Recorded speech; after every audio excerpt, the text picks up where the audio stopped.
खुलुमबाय स्टुडियोआव आं उदांस्रि मुसाहारि सनितपुर जिल्ला दुलाराय बर' फरायसा आफादनि 53थि बोसोरारि थान्दैज खन्थाइ आरो 30थि भालुकफुं दखरा दुलाराय बर' फरायसा आफादनि थान्दैज खन्थाइ खुंफुंदों। नंगौ सनितपुर जिल्ला दुलाराय बर' फरायसा आफादा भालुकफुं दखरानि सिङाव थानाय सोमदोन बर' गुदि फरायसालिनि गेवलां गेलेग्रा फोथाराव सनितपुर जिल्ला दुलाराय बर' फरायसा आफादनि 53थि बोसोरारि थान्दैज खन्थाइ आरो 30थि भालुकफुं दखरा दुलाराय बर' फरायसा आफादनि थान्दैज खन्थाइखौ 29 आरो 30 जानुवारि सानैनि हाबाफारिजों खुंफुंनो लादों। बिदिनो दिनै गिबि हाबाफारि दिनैनि गिबि हाबाफारिया गाहाय दरखंनि फिथा हानाय हाबाफारिनि गेजेरजों जागायजेनो। बे हाबाफारियाव बेखेवगिरि महरै बाहागो लादों पारमेश्वर बसुमतारी।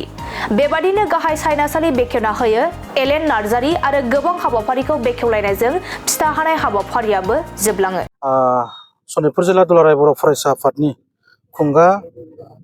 53थि थान्दैज खन्थाइ आरो लोगोसेनो भालुकफुं दखरा दुलाराय बर' फरायसा आफादनि 30थि थान्दैज खन्थाइ जथायै देग्लाय सनितपुर जिल्ला दुलाराय बर' फरायसा आफादा भालुकफुं दखरानि सिङाव थानाय नैबे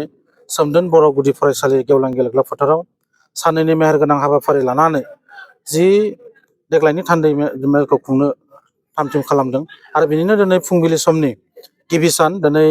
लांगोना बेखेवनाय नब्लां बेखेवनाय बायदि बायदि बेखेवनाय हाबाफारिया एसे सिगाङाव जानानै थांबाय आरो गासै बेखेवगिरि आलासि बिथांमोना फैनानै जोंनि हाबाफारिखौ मेहेरगोनां खालामफैनायनि थाखाय आङो बिथांमोननिसिम साबायखर बावदों। आरो दायो दसे उनाव समाखौ एसे लेट जाबाय खिन्थु 10 बाजिनि गेजेराव भालुकफुं दखरा दुलाराय बर' फरायसा आफादनि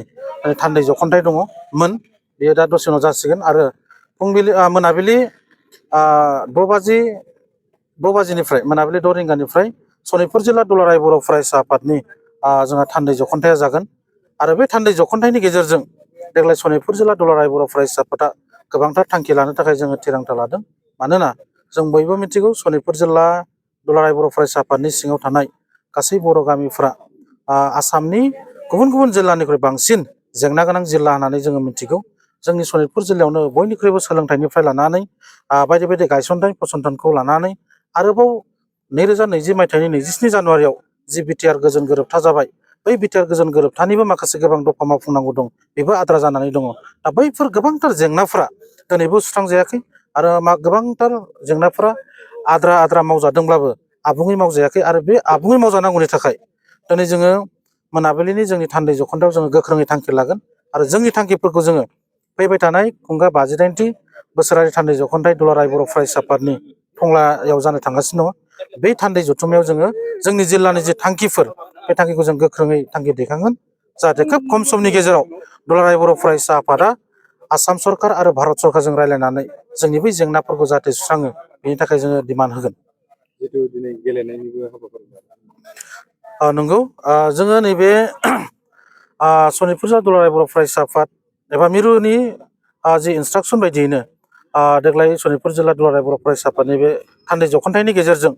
जोङो जोंनि जेंनाफोरखौ सावरायनायजों लोगोसे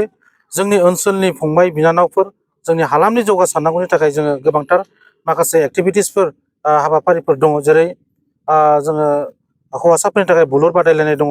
हिन्जावसाफोरनि थाखाय काबादि बादायलायनाय दङ आरो फरायसा फरायसुलिफोरनि जि थुनलाइ बादायलायनाय हारिमु बादायनाय आरो बाथ्रा दान्थेनाय बादायलायनाय बेबायदि बादायलायनायफोर हाबाफारिफ्राबो जोंनि गेजेराव दिनैनिफ्राय बेयो जागायगोन। आरो बेफोर हाबाफारिखौ लानायनि गुबै जाहोनानो जाहैबाय जाहाथे जोंनि बर' लाइमोन सेंग्रा सिख्ला लेखा फरायफुनाय कलेजाव फरायनाय हाइ स्कुलाव फरायनाय फरायसाफोर इउनिभारसिटियाव फरायनाय फरायसाफोर जाहाथे फरायनायजों लोगोसे आरोबाव एक्सट्रा एक्टिभिटिस जाय गावनि डिप्ल'मा गावनि रोंगौथिजों गावनि टेलेन्टजों जे गावखौ गसंनानै एबा गावखौ ओनसोलाव सिनायथि होनो हानाय जाहाथे जायो बेनि थाखाय जोङो बिथांमोनखौ स्ट्रंथार खालामनो थाखाय गोख्रोंसिन खालामनो थाखाय जोङो बैफोर गेलेनाय एक्टिभिटिसखौ लादों। मानोना जों मिथिगौ भलिबल गेलेनायनि गेजेरजों फुटबल गेलेनायनि गेजेरजों काबादि गेलेनायनि गेजेरजों बा गुबुन गुबुन आर्सारि गेलेनाय बोरला गावनाय जिमनेस्टिक गेलेनाय काराटिं गेलेनायनि गेजेरजोंबो दिनै गोबां जोंनि लाइमोनफ्रा साख्रि मोन्दों। पारामिलिटारि आर्मि पुलिसफ्राव साख्रि मोन्दों, गुबुन गुबुन अफिसफोराव दिनै साख्रि मोननायखौ जों नुदों। दा बेनिखायनो जोंनि लाइमोनफ्रा जाहाथे जानाय लोंनाय गाज्रि समाज बेरेखा हाबाफारियाव लोब्बा थायाबालासिनो बैफोर खामानिफ्राव एबा बैफोर गेलेनायफ्राव बाहागो लानानै गावनि देहाखौ गोख्रों खालामनायजों लोगोसे इयुनाव गाव गसंथानो हानाय जाहाथे जायो। आरो हारिमु बादायलायनाय मोसानाय मुसुरनाय दामनाय देनायजोंबो जोङो जाफुंसार जानो हायो थुनलाइ बादायनायनि थुनलाइ सोरजिनायनि गेजेरजोंबो जों जाफुंसार जानो हायो दा बैफोरखौ नोजोर बोनानै जोङो जोंनि लाइमोनफोरनि थाखाय बैफोर एक्टिभिटिसखौ लानाय जादों आरो गाबोन गेवलां मेल दङ बे गेवलां मेलाव जोंनि दुलाराय बर' फरायसा आफादनि मानगोनां आफादगिरि दिपेन बर' मानगोनां बिथाङा बाहागो लाफैगोन आरो बे बाहागो लानायनि गेजेरजों गोबांथार बिटिआरआव गामि हाबनाय हाबै आथिखाल थासारि आरो फरेस्ट राइट एक्ट 2006 आइनि गेजेरजों जोंहा एफआरसिनि गोबांथार हा मोननो गोनां दंबावो सनितपुर जिल्लायाव जोंनि सनितपुर जिल्लायाव 13टा गोजौ फरायसालि बर' बिजोंनि सरकारि जायै दङ बै सरकारि जानांगौनि थाखाय आरोबाव जोंनि सनितपुर जिल्लायाव बिटिआर गोजोन गोरोबथानि गेजेरजों माखासे फसंथान अनुस्थानफोर फैनो गोनां दङ बैफोर फसंथान अनुस्थानफोरा बोरै गायसनजागोन दा माखासे गोबांथार बाथ्राफोरखौ लानानै गाबोन मानगोनां दिपेन बर' सारा फैगोन आरो फैनानै बिथाङा रायजो राजाफोरनि सिगाङाव फोरमायलांगोन आरो दासिमाव 90% आसामनि सासे मन्त्रि दिखाजु समस्तिनि एमएलए मानगोनां अशोक सिंहाल बिथांखौबो जों हांख्रायदोंमोन बे हिसाबै बिथाङा खोथा होदों फैनायनि थाखाय दा बिथाङाबो फैगोन आरो जोंनि लकेल एमएलए पद्म हाजरिका मानगोनां बिथाङाबो जिहेतु गावनि समस्ति हिसाबै बिथाङाबो फैगोन दा बेखायनो आं गासै रायजो राजा सनितपुर जिल्लानि गासै बर' रायजो राजा नोंथांमोनखौ गाबोननि गेवलां मेलाव लैहोर लैहोर फैनानै जाहाथे नैबे मेहेरगोनां मोनसे जोंनि हाबाफारिखौ जाफुंसार होफैगोन आं बेखौ गुरै खावलायनाय जाबाय।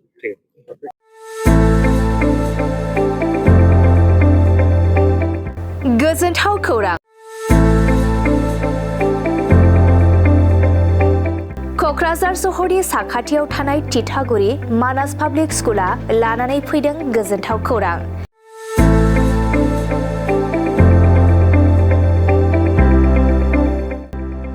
मानास पाब्लिक स्कुला गुन गोनां सोलोंथाइ बोसोरनि नार्सारिनिफ्राय थाखो 9 सिम फरायसा फरायसुलिफोरनि गोदानै 2026-27 मायथाइनि गोदानै मुं थिसननायनि खाबुफोर होगासिनो दं। गुन गोनां सोलोंथाइ होनायजों लोगोसे तितागुरि मानास पाब्लिक स्कुलाव basic computer education, English speaking environment आरो मोजां सोलोंथाइ गोनां फोरोंगिरिफोर दं।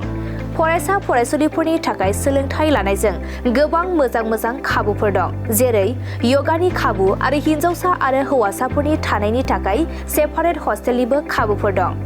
नोंथाङा आबुङै मिथिबावनो थाखाय थोंजोङै नैबे 600083286000489621 आरो 9101008849 जानबुं नम्बराव खौरां लाहरनो हागोन।